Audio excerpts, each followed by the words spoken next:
Age লেভেলে সবসময়ই শক্তিশালী আফগানিস্তান জাতীয় দলের পাশাপাশি তাদের পাইপলাইনেও আছে উঠতি মেধাবী খেলোয়াড়। শক্তিশালী এই আফগানদের অনূর্ধ্ব-19 দলের বিরুদ্ধে টানা 2 ম্যাচে জয় পেল বাংলাদেশের যুবারা। প্রথম ম্যাচে সিলেট আন্তর্জাতিক ক্রিকেট স্টেডিয়ামে 16 রানের জয়ের পর এবার জয় এলো 3 উইকেটের ব্যবধানে। বাঁহাতি স্পিনার নাইম 14 রানে 4 উইকেট নিয়ে একাই ধসিয়ে দিয়েছেন আফগানিস্তানের ব্যাটিং লাইন আপ। তবে মাত্র 102 রানের লক্ষ্য তারা করতে দিয়ে টাইগারদের ছেড়ে কথা বলেনি আফগানরা, বরঞ্চ এই রান করতে গলগর্ধম হতে হয়েছে বাংলার যুবাদের। যদিও শেষ পর্যন্ত দ্বিতীয় ওয়ানডেতেও জয় নিয়ে মাঠ ছেড়েছে টাইগাররা। কয়েকদিন থেকেই সিলেটে বইছে অসহনীয় গরম, তাপমাত্রা কখনো কখনো চলে যাচ্ছিল সহ্যসীমার বাইরে।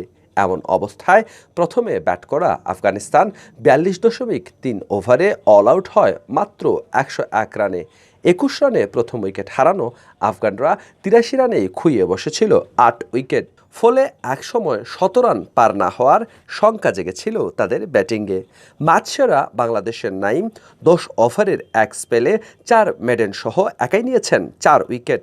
বাঁহাতি এই স্পিনারের জাদু গ্যালারিতে বসে দেখেছেন সদ্যই নিউজিল্যান্ডের বিপক্ষে খেলে আসা সিলেটের ছেলে নাসুম আহমেদ।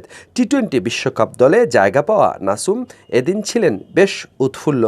জয়ের লক্ষ্যে ব্যাট করতে নামা বাংলাদেশের ওপেনিং জুটিতে আসে 37 রান। তবে এরপর নিয়মিত বিরতিতে উইকেট খোয়াতে থাকে বাংলার যুবারা।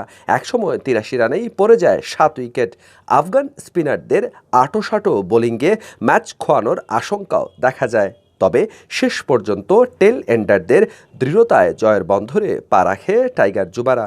বাংলাদেশের 7 উইকেটের 4টি নেন আফগানদের ডানহাতি লেগ ব্রেক বোলার ইজহারুল হক নাভিদ, আর 3 উইকেট নেন বাঁহাতি স্পিনার শাহিদুল্লাহ হাসানি।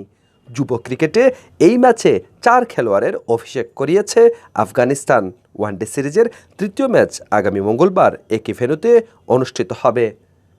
হাসান মোহাম্মদ শামীম, বাংলা ভিউ, সিলেট।